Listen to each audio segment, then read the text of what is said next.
Thank you, Mr. Chairman. I'd like to say at the outset, I'd like to thank the Chairman for his willingness to consider the amendments of all the members of this committee and for allowing vigorous debate on those amendments. This has been a long and painstaking markup, and I appreciate the Chairman's willingness to hold it open and allow each member to present their amendments and present the arguments for it.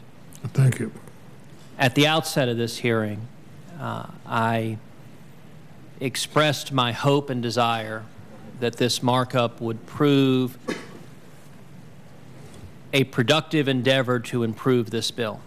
And I noted at the time that the majority had the votes, that if each of the Democrats in the majority, along with the members of the Gang of Eight on the Republican side, voted as a bloc, that the majority had the ability to reject substantive amendments improving this bill. And I will note with regret that I believe that's what has happened, and I find that genuinely disappointing. I want common sense immigration reform to pass. I think our immigration system is broken. I think there are large bipartisan majorities in this country that want common sense immigration reform to pass. And this bill, in my view, has two major problems. Number one, it doesn't fix the problem. It doesn't stop illegal immigration. If anything, it may make the problem worse by not securing the border and by incentivizing future illegal immigration, which means human tragedies would flow as a direct result if this bill were to become law. But number two, I believe in its current form, this bill is not likely to become law. It may well have the votes to pass the Senate, but I do not believe this bill will pass the House of Representatives or become law. And I would view that as a terrible outcome if Congress did not actually fix the problem. I would note the last time the Senate considered immigration reform, that was the outcome. And indeed, President Obama played a role in helping kill immigration reform in 2007. And I believe it is the unwillingness to accept significant improvements that would solve the problem that are setting this bill up for defeat as well. In the course of this markup, I've introduced 5 amendments that were designed to improve the bill, and in particular to put it in a situation where it would actually fix the problem. First of all, I introduced an amendment to actually secure the border.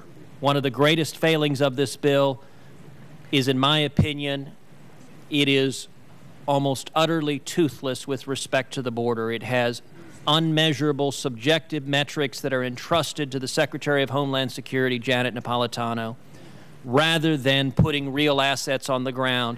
The amendment I introduced would have tripled the U.S. Border Patrol, would have increased 4-fold the helicopters and fixed-wing assets, would have put an entry-exit system and a biometric system in place, would have insisted on fixing the problem which large bipartisan majorities of Americans want. Unfortunately, every Democrat on this committee voted against putting real teeth in border security. I introduced 2 amendments to improve legal immigration. One, to increase high-skilled temporary workers 5-fold, from 65,000 to 325,000, because they're pro-growth. They would strengthen our economy and increase jobs.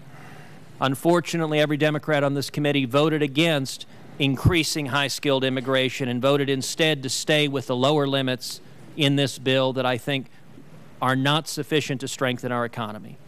The Second Amendment would have doubled legal immigration, increased employment-based immigration, increased family-based immigration, simplified the system, and again, every Democrat on this committee voted against increasing legal immigration because I was told by my colleagues on the other side that a deal had been reached in closed-door negotiations with union leaders, and more legal immigration was not acceptable, was not part of that deal.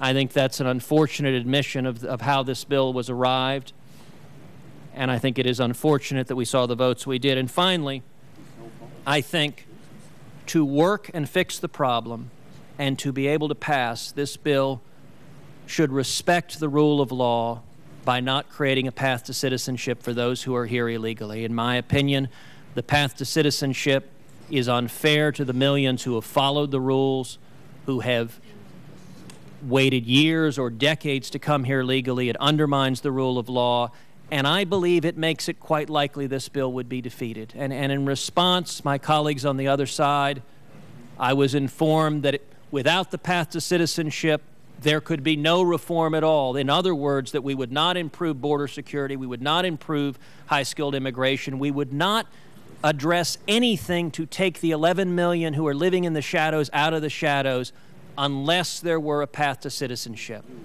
That is exactly the sort of absolutist position that doomed immigration reform in 2007. And I hope when this bill goes to the floor of the Senate that those who want immigration reform to pass, and I count myself among them, I want common sense immigration reform to pass, will look to bipartisan areas of cooperation to improve this bill and to fix the problem. Thank you. Thank you.